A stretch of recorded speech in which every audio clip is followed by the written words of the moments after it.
Cinema కూడా గుర్తొస్తుంది. అవును. అన్ని హీరోకి పాపము సాంబార్లో కర్రీలో అంతా మునక్కాయలేసి సౌందర్య మూవీ అనుకుంటా, ఇఫ్ ఐఎమ్ నాట్ రాంగ్.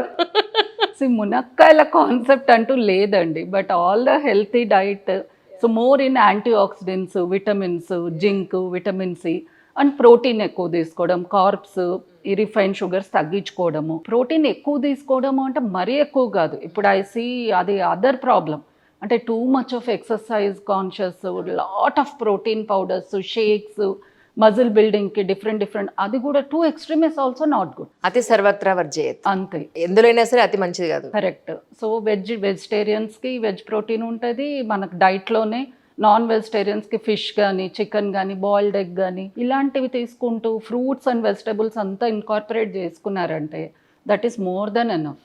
మరి వీటిలో కూడా చాలా డౌట్స్ ఉంటాయండి. ఇంకా డౌట్స్ అయితే మనము వి కాంట్ ఈవెన్ ఇమాజిన్. ఈ ప్రతి ఒక్క పండు గురించి మరి డౌట్ ఉంటుంది. అవును. సో నేను చెప్పేది అన్ని రకాల పండ్లు, డిఫరెంట్ కలర్స్ తీసుకుంటే ఇంకా మంచిది. సో అండ్ బేసిక్గా ప్రెగ్నెన్సీకి ట్రై చేస్తున్నప్పుడు ఈ పపాయ, పైనాపిల్ తప్ప ఫీమేల్స్ అయితే అన్ని తీసుకోమంటాం. అవునా? పపాయ మీరు చెప్తారా? Papaya because there is little scientific evidence is there. అంటే మేము ఏం చెప్పినా కూడా మేము మా మెడిసిన్ ఎవిడెన్స్ బట్టే చెప్పాలి కదా. సో కొంచెం మిస్క్యారేజెస్ అది అయితే దాంట్లో ఉన్న ఎంజైమ్స్ పైన అని, same with the pineapple. But అది కూడా ఏంటి, ఎక్సెసివ్గా తీసుకున్నప్పుడు ఎనీథింగ్ లిటిల్ అమౌంట్స్ యూజువల్లీ ఏం అఫెక్ట్ చేయదు మనకి. యాక్చువల్లీ నా క్వశ్చన్ ఉండేది, మీరే చెప్పేశారు యాక్చువల్లీ అందులో. ఈవెన్ థైరాయిడ్ కానీ పీసీఓఎస్ కానీ ఉన్నప్పుడు ఇన్ఫెర్టిలిటీ అనేది పర్సంటేజ్ మనకి పెరిగే అవకాశం ఉంటుందంటారా మీ ఉద్దేశ ప్రకారం? అంటే ఇప్పుడు అది థైరాయిడ్ ప్రాబ్లం అనేది డిటెక్ట్ కాకుంటే, ఆర్ డిటెక్ట్ అయినా కరెక్ట్ ట్రీట్మెంట్ తీసుకోకుంటే. ఇప్పుడు చాలామంది ఏంటి, ఒక థైరాయిడ్ చేసుకున్నారు, ట్రీట్మెంట్ స్టార్ట్ చేశారు, 3-4 monthsకి వాళ్ళే ఆటోమేటిక్గా ట్యాబ్లెట్ ఆపేస్తారు. ఎందుకు ఆపేస్తావమ్మా అంటే కంట్రోల్ అయిపోయింది కదా మేడం, బ్లడ్ టెస్ట్ కరెక్ట్ వచ్చింది, ఆపేసానంట. అది మెయింటైన్ చేయాలి కదా. అది వాళ్ళకి అర్థం కాదు. నువ్వు వాడావు కాబట్టి అది కరెక్ట్గా వచ్చింది, ఇప్పుడు నువ్వు ఆపేసావు మరీ పెరుగుతుంది. సో అది నువ్వు ప్రెగ్నెన్సీ వచ్చి డెలివరీ అయ్యి నీకు ఒక 6 months అట్లా కరెక్ట్ మెయింటైన్ అయ్యేంత వరకు అయితే నువ్వు ఆపకూడదమ్మా. ప్లస్ అది థైరాయిడ్లో కూడా TSH అనే హార్మోన్ ఇంపార్టెంట్. ఆ లెవెల్ చూసుకుంటూ వెళ్తాం అన్నమాట.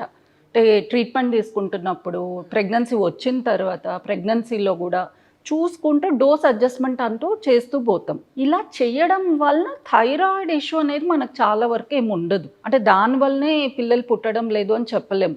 ఇది ఇంకొక కామన్ మిత్. చాలామంది అంటే వచ్చేసి వాళ్ళ ఫ్యామిలీ మా దగ్గర కూర్చొని వాళ్ళే చెప్పేస్తుంటారు అన్నమాట డయాగ్నోసిస్, ఈ అమ్మాయికి థైరాయిడ్ ఉందమ్మా అందుకే రావడం లేదు ప్రెగ్నెంట్. ఇంకా నేను ఎందుకున్నాను నేను చూడాలి కదా, అదే రీజన్ అని మీరే డిసైడ్ చేసేస్తే ఎట్లా? అప్పటికి వాడుతూ ఉంటుంది, కంట్రోల్లో ఉంటుంది, అయినా అలానేస్తారు అనమాట. కానీ కొత్తగా పెళ్ళైన కపుల్కి తల్లిదండ్రులు అవ్వాలి అనుకుంటే కనుక కొన్ని డూస్ అండ్ డోంట్స్, ఇది ఖచ్చితంగా మీరు ఫాలో అవ్వాలి అన్న పాయింట్స్ ఏదైనా ఉంటే చెప్పండి మ్యామ్. ఫస్ట్ మనం ఇందాక అనుకున్నట్టు life style, avoid alcohol, smoking, coffee, టీలు తగ్గించుకోవడం, మొత్తంగా మానేయక్కర్లే. తర్వాత డైట్ అనేది మనం చెప్పుకున్నట్లు కొంచెం యాక్టివిటీ అనేది, స్ట్రెస్ తగ్గించుకోవడం. స్ట్రెస్ ఒకవేళ చాలా ఎక్కువ ఉందనుకోండి, యోగా, మెడిటేషన్, బ్రీతింగ్ ఎక్సర్సైజెస్ ఇవన్నీ కూడా చేసుకోవచ్చు. ఇంకొకటి ఏంటి, awareness about fertile period important. చాలామంది ఎడ్యుకేటెడ్ వాళ్ళలో కూడా what is the fertile period అనేది ఇంకా తెలియదు. ఇప్పుడు అందరు ఏంటి, యాప్స్ ఒకటి పట్టుకొని యాప్స్లో ఒక ఈ లైన్ వచ్చింది ఈరోజు కలవాలి, దానికి మనకు 2 రకాల ప్రాబ్లం ఉంది. ఒక్కోసారి అవి కరెక్ట్గా చూపించకపోవచ్చు. ఇంకొకటి ఏంటి, స్ట్రెస్, ప్రెషర్ పెరిగిపోతుంది. అబ్బాయిల్లో పాపం ఎజాక్యులేషన్, ఎరెక్షన్ ఇష్యూస్ వచ్చేస్తున్నాయి. అయ్యో. సో ఇప్పుడు నార్మల్గా రెగ్యులర్ పీరియడ్స్ ఉన్న వాళ్ళకి మిడ్ సైకిల్ అంటాం, అంటే 28 daysకి ఒకసారి పీరియడ్ వస్తుందంటే అమ్మాయికి అరౌండ్ 14th day ఓవులేషన్ అవుతుంది. ఎగ్ రిలీజ్ అయ్యాక ఒక 1 day ఉంటుంది కాబట్టి ఒక 2 రోజుల ముందు, ఒక 2 రోజుల తర్వాత వరకు ప్రయత్నిస్తే చాలు. అంటే వీళ్ళు ఏంటి 10th or 11th day నుంచి ఆల్టర్నేట్ డేస్ ఒక 3 times. దీని మీద మరీ ఇంకా ఎన్ని రకాల అపోహలు ఉన్నాయంటే, కొందరు మాకు నెలకి ఒకసారి వీలవుతుంది అంటారు, ఆ టైం మిస్ అవుతారు. కొందరు ఏంటి ఎవ్రీ డేకి 2 సార్లు ఇంత చేసే వాళ్ళు కూడా ఉన్నారు. దాంతో కూడా అబ్బాయి స్పోమ్ వీక్ అవుతుంది. సో ఇవన్నీ అంటే తెలియకుండా ఇలా చేయడం ద్వారా ఎక్కువ ఫాస్ట్గా వచ్చేస్తుంది అనుకుంటారు. సో ఐ థింక్ హెల్తీ వేలో ఆ టైంలో ఒక 2 to 3 times every month try చేయడము. అండ్ బేసిక్గా ఏంటంటే యాప్స్, కిట్స్ ఇవన్నీ తీసుకోకుండా చేస్తేనే ప్రెషర్ అనేది ఉండదు. ఇంకా కొంతమంది ఏంటి 2 months ట్రై చేస్తాను నేను కరెక్ట్గా, నాకు ఇంకా రాలేదు, ఏంటి ప్రాబ్లం చెప్పండి అని 2 monthsకి నీకు రాలేదు అంటే ప్రాబ్లం ఉందని కాదమ్మా, అది జస్ట్ టైం, కనీసం 1 year ప్రయత్నిస్తే నీకు వచ్చే ఛాన్సెస్ ఉంటాయి అని కౌన్సిల్ చేసి పంపించిన వాళ్ళు కూడా ఉన్నారు. సో ఐ థింక్ ఈ లైఫ్ స్టైల్ చేంజెస్, ఆ టైం కొంచెం కాన్షియస్గా మిస్ కాకుండా ఆ టైంలో ట్రై చేయడము, ఇంకా బేసిక్గా ఒకరినొకరు బ్లేమ్ చేసుకోకుండా, చాలాసార్లు వి సీ దట్ కూడా, దాన్ని కౌన్సిలింగ్ చేయడం కూడా మాకు ఒక పార్ట్ ఆఫ్ ట్రీట్మెంట్ అయిపోతుంది. డాక్టర్ బాధ్యత చాలా పెరిగిపోయింది కదండి. చాలా ట్రీట్మెంట్ ఇస్తే సరిపోదు, ఇప్పుడు కూర్చోబెట్టి కౌన్సిలింగ్ ఇవ్వాలి, వాళ్ళు యాక్సెప్ట్ చేయాలి. వాళ్ళకి ఒక ఫ్యామిలీ డాక్టర్ లాగా మాకు ఇద్దరిని ఎవరిని ఏమి అప్సెట్ చేయలేము, ఇద్దరిని హ్యాపీగా పంపించాల్సి ఉంటుంది మేము. వాళ్ళ రిలేటివ్స్ని ఫ్రెండ్స్ని కూడా కరెక్ట్, వాళ్ళకు కూడా అర్థమయ్యేలా ఒక్కోసారి ఒక ఈ సైడ్ నుంచి ఒక 2-3, ఆ సైడ్ నుంచి 2-3 సామూహిక కౌన్సిలింగ్లు కూడా అవుతుంటాయి అన్నమాట మా దగ్గర. కానీ మంత్లీ పీరియడ్స్లో లేడీ ఉన్నప్పుడు ఒకవేళ పార్టిసిపేట్ చేసినా కూడా కన్సీవ్ అయ్యే అవకాశం ఉంటుందని ఒక రీల్ చూసానండి. పీరియడ్ టైంలోనా? ఓకే, అది ఎంతవరకు నిజం? యాక్చువల్లీ నేను ఈ రీల్ మిస్ అయ్యాను, కానీ అలాంటివి ఉండవు. అంటే ఇప్పుడు కొంతమందికి వెరీ షార్ట్ సైకిల్స్ ఉంటాయండి. నా ఇందాక నా 14th day concept 28 days cycle వచ్చేవాళ్ళు. కొందరు ఫీమేల్స్లో అసలు 20 daysకి ఒకసారి పీరియడ్ వచ్చేయడం కూడా చూస్తాం. వాళ్ళకేంటి పీరియడ్ అయిపోయిన నెక్స్ట్ ఫ్యూ డేస్ కూడా very fertile, because egg release అయ్యాక ఉండే 2 weeks అందరికీ ఫిక్స్డ్, కానీ ఆ ఎగ్ రిలీజ్ అయ్యే టైం మనకి ముందుకు జరగచ్చు. ఇప్పుడు తనకు 20 days కంటే బేసిక్గా she has to start period అయిపోయిన next day like 6th or 7th day నుంచే ట్రై చేయరు వాళ్ళు. అంతేగాని పీరియడ్లో ఎగ్ రిలీజ్ అయ్యే ఛాన్సెస్ అనేది ఉండదు. Right right, person to person మీరు చెప్పినట్టు ఓవులేషన్ టైం అనేది ముందుకి వెనక్కి మూవ్ కావచ్చు. Correct correct. అతివృష్టి అనావృష్టి అన్నట్టు ఒకళ్ళకేమో లేరుని బాధపడుతుంటే ఇంకొకళ్ళు అన్ప్లాన్డ్ ప్రెగ్నెన్సీ ఒకటి అన్ఎక్స్పెక్టెడ్గా జరుగుతూ ఉన్న సిచ్యువేషన్స్ని, కానీ నిజానికి వాళ్ళు ఈ బేబీ వద్దు అని అనుకుంటే అలా ఎవరో అనుకోకూడదని కోరుకుందాం, బట్ అన్ఫార్చునేట్లీ వాళ్ళకి ఏదైనా రీజన్స్ ఉండి ఉండొచ్చు, మనం చెప్పలేం. అది వద్దు అని అనుకున్నప్పుడు ఎన్ని వారాల లోపల మనం డిఎన్సీకి రావడం అనేది ద బెస్ట్ ప్లాన్ అంటారు మీ ఉద్దేశ ప్రకారం? మీరు అన్నట్లు అసలు prevention is better than cure అండి. ఫస్ట్ అసలు ప్రెగ్నెన్సీ రాకుండా సేఫ్టీ తీసుకోవడం important. Whether it is condoms కానీ లేదంటే ఓసీ పిల్స్, కాంట్రాసెప్టివ్ పిల్స్ కూడా ఈ మధ్య క్వైట్ సేఫర్. ముందులాగా ఏదో సైడ్ ఎఫెక్ట్స్ వచ్చేస్తాయి, వెయిట్ పెరిగిపోతా అలాంటిది ఏం ఇబ్బంది ఉండదు. అవి వాడడం ఫస్ట్ మేము సజెస్ట్ చేస్తాం. సరే ఇవేం ప్రొటెక్షన్ తీసుకోలేదు, వచ్చేసింది, అర్లియర్ ద బెటర్. సో బేసిక్గా ఇప్పుడు మనకి 6 weeks 8 weeks అట్లా 2వ నెల లోపల అట్లా అయితే మెడికల్ మేనేజ్మెంట్ అంటాం. సో మెడిసిన్స్ దాంతో కూడా క్లియర్ చేయొచ్చు. ఇంకా అడ్వాన్స్డ్ అయింది, తర్వాత బేబీ సైజ్ పెద్దగా ఉంది, మెడిసిన్స్ అది క్లియర్గా అవడం లేదు అంటేనే డిఎన్సీ ప్రిఫర్ చేస్తాం. బికాస్ డిఎన్సీ మనం ప్రెగ్నెన్సీ టైంలో చేస్తే వాళ్ళకి ఫ్యూచర్లో ఎక్కువ ప్రాబ్లమ్స్ రావచ్చు. అంటే ప్రెగ్నెంట్ యూట్రస్ వెరీ సాఫ్ట్గా ఉంటుంది, మనం ఎలాంటి ఇన్స్ట్రుమెంటేషన్ చేసినా ఆ పొర అనేది అఫెక్ట్ అవుతుంది. అలా చాలా మందికి వీ హ్యావ్ సీన్ ఆ ఎండోమెట్రియల్ లేయర్ అనేది థిన్ అయిపోయి లోపలంతా అడ్హెషన్స్ వచ్చేసి ఆషర్మాన్ సిండ్రోమ్ అంటాం దాన్ని ఒకటి. వాళ్ళకి అసలు ప్రెగ్నెన్సీ ఫ్యూచర్లో రావడానికే కష్టపడతారు, చాలా రిగ్రెట్ అవుతారు, అరే అప్పుడు అలా ఎందుకు చేసుకున్నాను అని. సో అందుకని మేము కూడా మ్యాక్సిమం డిఎన్సీస్ అయితే అవాయిడ్ చేస్తామండి.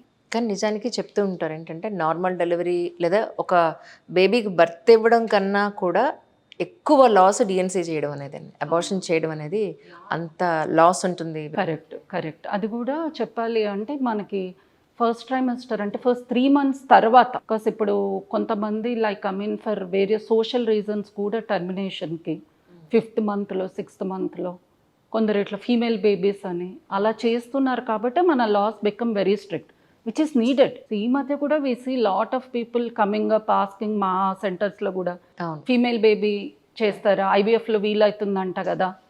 సో రీసెంట్గా ఐ హ్యాడ్ 1 couple, వాళ్ళకేంటి ఆల్రెడీ 4 పాపలు ఉన్నారు, అమ్మాయికి 4 times సిజేరియన్ సెక్షన్ అయ్యింది.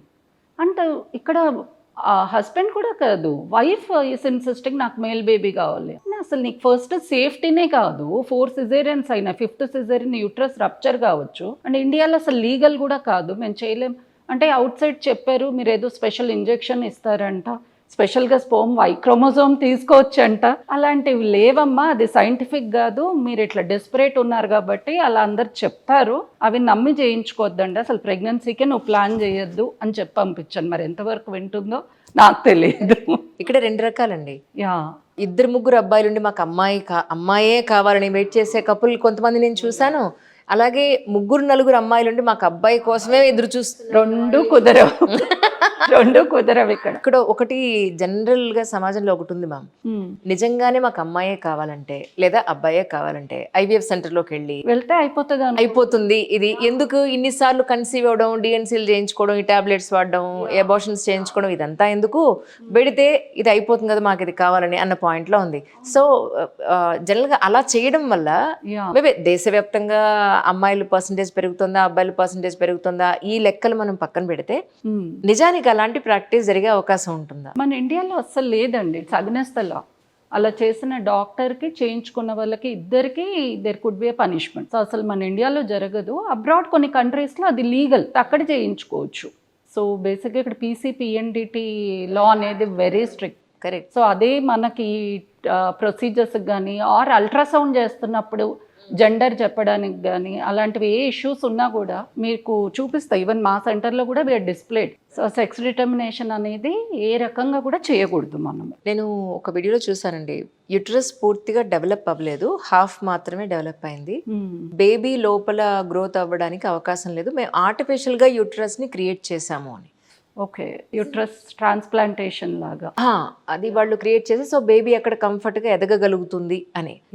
సో అది నిజంగానే చేయగలుగుతారా యాక్చువల్లీ? అంటే ఇప్పుడు యుట్రస్ ప్రాబ్లం బట్టి ఉంటుంది. ఇప్పుడు కొంతమంది మా దగ్గర యూనికార్నియేట్ యుట్రస్ అనే వస్తారు.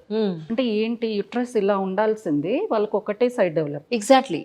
సో ఇది మేజర్ ఇష్యూ కాదు యాక్చువల్గా. చాలా మంది ఏంటి, నీకు ఇది ఉంది కాబట్టి నీకు పిల్లలు పుట్టడం లేదని చెప్పి పంపిస్తారు. కానీ అసలు కొంతమందికి పిల్లలు పుట్టేశాక ఈ కండిషన్ కనబడుతుంది ఇన్సిడెంటల్గా. సో బేసిక్గా వాళ్ళ కెపాసిటీ తక్కువ ఉంటుంది, కానీ వాళ్ళకి లోపల ఉన్న పొర అదంతా సపోర్టింగ్గా ఉంటే స్టిల్ వాళ్ళకి బేబీ పాసిబుల్ ఉంది. చాలా మంది మా దగ్గర యూనికార్నియేట్ యూట్రస్ తో కన్సీవ్ అయ్యి, అంటే అదర్ ఫ్యాక్టర్స్ కూడా చూసుకోవాలి. వీళ్ళకి ఇంకో ప్రాబ్లం ఏముంటుంది, ఇటు సైడ్ ట్యూబ్ అండ్ ఓవరీలో కూడా ఇష్యూస్ ఉండొచ్చు. ఇటు సైడ్ ఓవులేషన్ అయినప్పుడు ఇక్కడ యుట్రస్ లేదు కదా, కాబట్టి ప్రెగ్నెన్సీ వచ్చే ఛాన్సెస్ ఉండదు. ఎటుపక్క యుట్రస్ డెవలప్ అయిందో అటు ఎగ్ రిలీజ్ అయినప్పుడే వాళ్ళకి ఛాన్సెస్ ఉంటాయి. సో ఇంకొకటి ఇంపార్టెంట్, ఇలాంటి వాళ్ళకి మనం IVF చేస్తున్నాం అనుకోండి, ట్విన్స్ రాకుండా చూసుకోవాల్సిన అవసరం ఉంది.